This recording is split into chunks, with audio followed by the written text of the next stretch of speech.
For nearly 20 years, dedicated volunteers have been bringing smiles to children's faces with handmade dolls that make them feel less alone. A few weeks ago, they handed out doll number 70,000. Wow.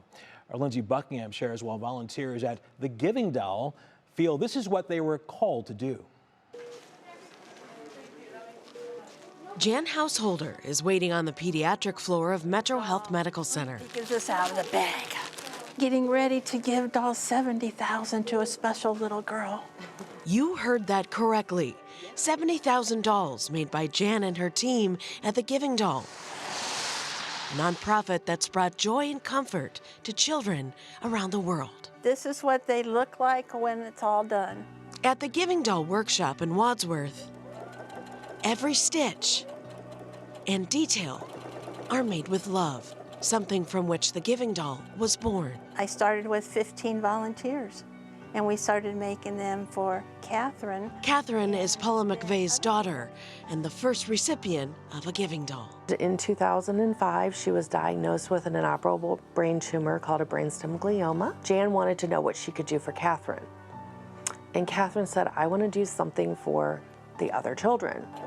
Jan began making the dolls for Catherine so she could pass them out to other sick children. In fact, she never even kept one for herself. After she passed, Jan did make me a doll out of Catherine's clothes. And it sits up in my son's room. And I would never trade it for the world. In Catherine's honor, the Giving Doll grew into a worldwide movement where children in 64 countries with illness, differences, or loss could have something. Also dolls that have no hair. To call their own forever. When the child's hair grows back, they sew the hair on. It's amazing. You know, a doll, something so simple, and you give it to a child and they just hug it. You know, that's all the difference in the world, just to see them hug it. The outreach of Giving Doll is far-reaching. Since its beginning in 2006, 15 other chapters formed across the U.S. Volunteers know the mission is delicate and important. You don't have to be incredibly talented in order to participate. You have to be able to do one small thing. Maybe you do nothing but put clothes on the doll. No matter how you choose to help, know that you're making a difference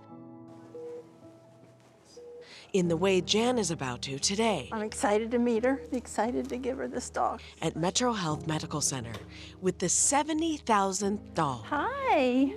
Hi. Hi there. How are you? To bring a smile to a child's face. You want to hug her? Here you go. Well, you make sure you take good care of her, okay? And love her a whole bunch? Okay. After nearly 2 decades of compassion and dedication, Jan says she can't imagine not doing this work. It's her destiny. People say, aren't you tired? You know, you've been doing it for almost 18 years. Aren't you tired of it? But then you think of a child. If I quit, that child doesn't get a doll. That child may be the only thing that they have to hug. You know, some of these homeless kids, they don't have anything. Okay, I quit. No, I don't. No, I'm not quitting on these kids. Lindsay Buckingham. Is this your special friend? 3 News.